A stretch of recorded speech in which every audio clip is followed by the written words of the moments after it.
Welcome back, I'm that chemist, and today I thought I'd try something new. I'm gonna read some of the greatest comments that I've got on my videos, as well as the Discord from the past month. If you like this style of video, make sure you comment down below so that I can make more of these in the future. So here's the first one from Robert Lapointe. Diphenyl ether has a very potent smell. It is used as a substitute for ambergris in perfume bases. That is somewhere between very unpleasant and suffocating. A production plant where I worked in an earlier job blew a ruptured disc one cold January day in Michigan, and it was actually snowing diphenyl ether over the plant site. Our building didn't shut down for the air handlers fast enough, and most of that day was spent trying not to vomit. Now that sounds like a really terrible experience, and I cannot imagine what it must have been like having snowing diphenyl ether all over a work site. That sounds like an absolute mess. Another great comment we got here was from Sinister Rectus in the Discord saying, if left is a tertiary alcohol, then which one is a tertiary amine? And I think it's your move, IUPAC. What do we do? Which one's tertiary? What do you guys think? Let me know down below. Tributyl phosphite has a skunky odor. Back in the 1970s, when I was cleaning out a fume hood with a bottle of back in the 1970s, I was cleaning out a fume hood with a bottle of tributyl phosphite. The bottle was covered with a slime, so when I picked it up, it slipped out of my hand and fell onto the floor and broke. I mopped up the spill and put that mess into a sink. Unbeknownst to me, all of the sinks in this chemistry building on the university campus were connected to a single trap, so I succeeded in stinking up the entire building while leading an unorganized evacuation of the building. Tributyl phosphite, per the Poison Control Center, is not significantly toxic. Its only effect is to make anyone who comes in contact with it to stink. Any mild oxidizer will get rid of the stink. Now, I know that there's a bad habit that a lot of chemists have of putting things down the sink that absolutely should not be going down the sink. And I think many of us can be accused to be guilty of that. So if you've been guilty of putting stuff down the sink, do not comment down below because you do not need to dox yourself. But we know who you are in our hearts. Here's another great one. And so this is from someone in the Discord with regards to an ongoing project. Walking around the department asking brown-haired chicks if they could donate hair for an experiment wasn't creepy at all. My supervisor was into this, so she ended up donating all the hair since she needed a haircut anyway for science. If you're curious why we need hair from a brown-haired chick for an upcoming video, this is quite an interesting thing to talk about, and so you better stay tuned for an upcoming video. It'll be on a similar theme to the carrot video, so you better stay tuned. And if you haven't subscribed and you haven't clicked that bell, this would be a great opportunity to do that now. Now someone just needs to find out what magnetized banana water could do. You know, if unripe banana water is able to do some sort of transformations and you're able to do stuff with magnets, who knows what we could do with their power combined. Big fan of sodium cyanoborohydride for when you want a reducing agent that's gentle yet firm, like a mother scrubbing dirt off her kid's face. Now, it is one of the funniest things ever to see a mother scrubbing dirt off her kid's face, and I think this is a very apt analogy because sodium cyanoborohydride, it will do reductive aminations, but it won't typically reduce aldehydes or ketones, so this is a very good way to represent that. I'm a big fan of this comment. That reminds me of a funny story that happened to me a few months back in undergrad lab. We were practicing column chromatography, and when we were done and about to clean up the column, the instructor showed us how to use air pressure to dispose of the dry silica into a nitrile glove. Now I just want to pause here and say, normally if I was cleaning out a column after running a column, what I would do is usually just dispose of the silica into an Erlenmeyer or directly into a silica waste. I've never heard of disposing of silica into a nitrile glove before. If it's common practice for you to dispose of silica into a nitrile glove, I'd be curious to know down in the comment because I've never come across this before. Some dude tried it, but forgot two things. A, to add the actual glove to the end of the column, and B, to do it inside of the fume hood. So my assumption here is that they're applying pressure to the bottom of the column, like where the spout is, and then the idea is that the silica will shoot out the other end, and then they catch it in a glove. But it sounds like that the person didn't use a glove. The result? He blew a bunch of silica, along with whatever other gunk was left there, right into some poor girl's back of the head. She started to panic and crying. He was frantically trying to console her and asked her to blow silica at his back for her to get even. Good stuff. You know, I think if you make a lab mistake and you accidentally negatively affect someone, I don't think getting affected back actually is the right thing to do. I think learning to not do stupid stuff is probably what you actually want to do. And, you know, sometimes stuff happens, and it's unfortunate, and hopefully she was okay, and hopefully she didn't end up getting revenge on that poor guy. The biggest mess up I've done involved bukakeing a large amount of fluorescent material across a fume hood. Basically, the flask overpressurized because I had set up a thermocouple totally wrong, and heated past the boiling point of the solvent. And the joint on the flask that decided to give was the only one that was at a 45-degree angle from vertical, literally like one of those physics problems where they ask you to aim a cannon for maximum distance, which, if you're in intro physics, the best angle to do this is at 45 degrees, assuming that there's no air resistance. The whole fume hood got splattered in fluorescent particulate, and cleaning out the fume hood so that it was mostly clean enough to use took me like a few days. I think it glowed for at least a few years afterwards if you shined UV on it. And I could definitely say if you contaminated stuff with organics and you shine a UV light at it, it'll be basically everywhere. There's also a great Whitest Kids You Know sketch about having fluorescent material visible under black light. And if you've seen that video, I'd appreciate if you comment down below. I'm a big fan of the Whitest Kids You Know. Anyone who has worked in a contract analytical lab or in cosmetics has probably done the titanium dioxide assay before. It is basically a digestion of the product followed by a reduction through a column of, I believe, mercurous chloride, which is mercury chloride, and then a titration with a potassium permanganate solution at the very end. Well, I completely forgot to add the 50 milliliters of deionized water before I added the 20 milliliters of sulfuric acid. So the acid was suddenly 72% more concentrated. I wondered why it started to react so violently, and I was just too stupid to close the dash immediately. I assume this means sash immediately. And stopper got blown off the flask and sprayed sulfuric in every direction. This wasn't the bad thing. I started to wash myself immediately, but I was stupid and so focused on washing my face that I forgot to take off my lab coat, and a small amount of sulfuric acid splashed onto a spot on my arm, which I didn't notice until it had eaten right through my flesh. I now have a cool scar there the size of a button. So this is an important safety consideration. If you ever do get toxic chemicals on yourself, it's important to wash all of yourself off, which is why we have safety showers. And this is why the common protocol is to just totally throw any privacy aside, just totally strip down till you're butt naked and wash off all the chemicals that you've got on yourself. You know, it might be a little bit embarrassing, but it's better to be embarrassed for a few moments and not stupid and then not potentially like die as a consequence of getting chemicals on yourself. It's definitely important to prioritize your health and safety over your emotional safety for the next few minutes. It might seem a bit foolish, but it's actually foolish to leave acid on you.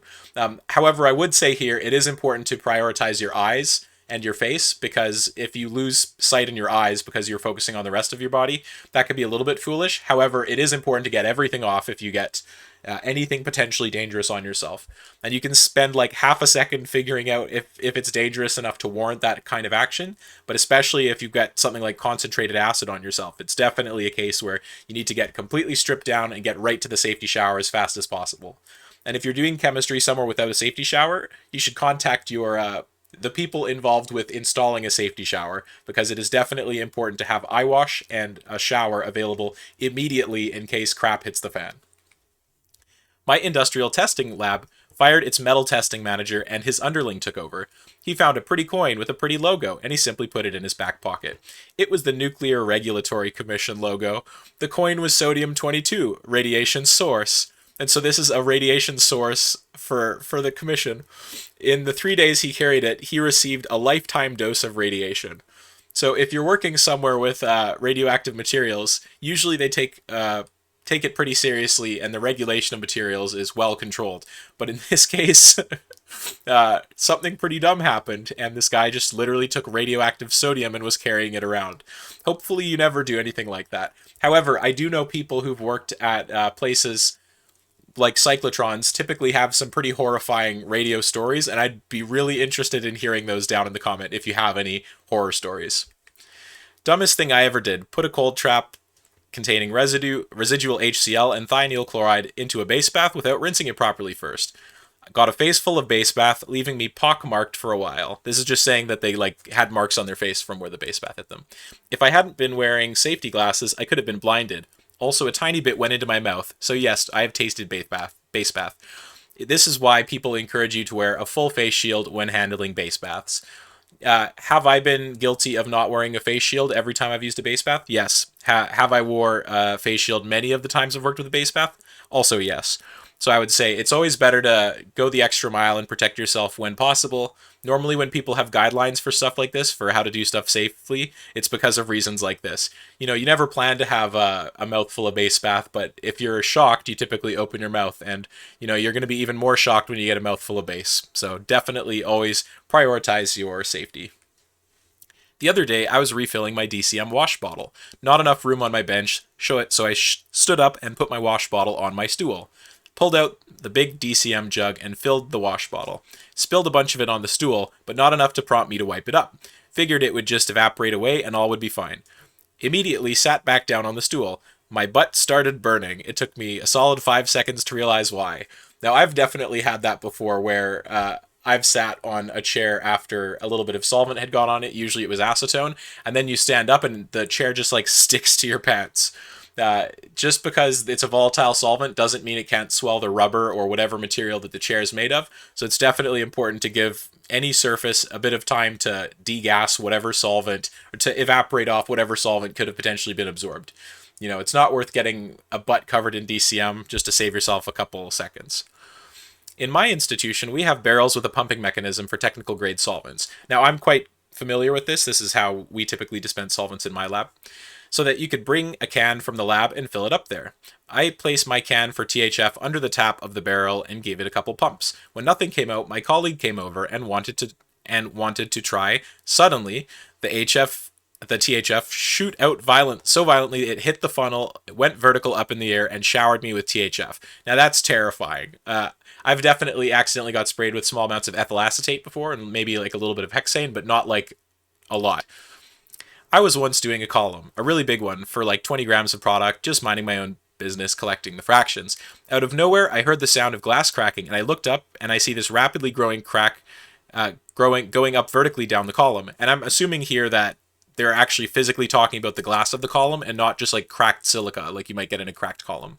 The solvent started pouring out through the crack. Okay, yes, so they're clearly talking about the glass of the column. So I grabbed the first thing I could find, which was a large bucket, and dumped the entirety of the column into it. Right when I was done, the column broke apart into multiple pieces.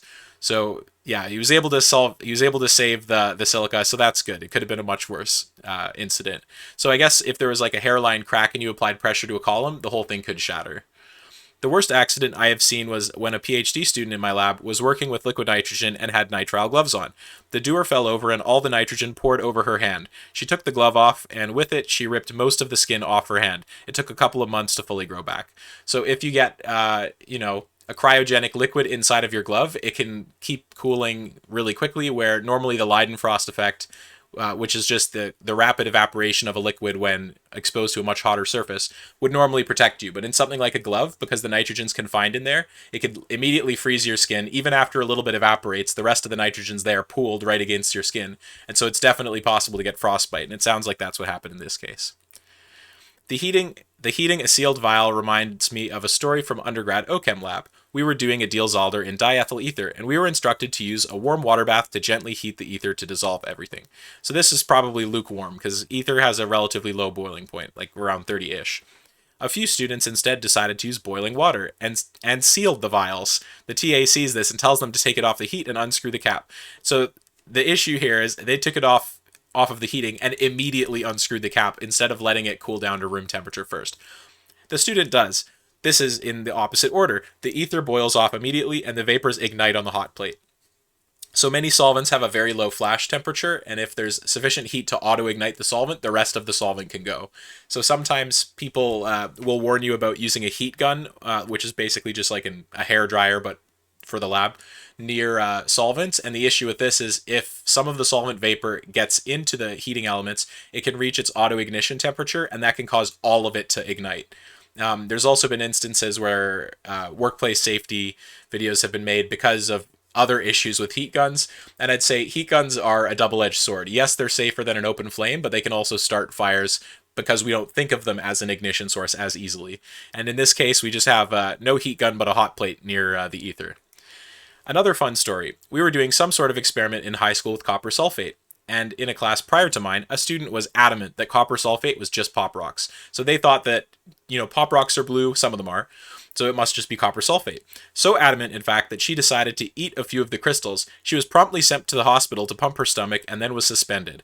I don't think there was anything necessarily toxic about the copper sulfate, which, like, basically, if you eat too much copper, you can get copper poisoning, but copper is a trace micronutrient that you need. But more of the school saving its butt in case it was poisonous. So, you shouldn't be eating too much of random metals that your body only needs small amounts of, and if you're not sure about this, copper sulfate is definitely not what is in pop rocks.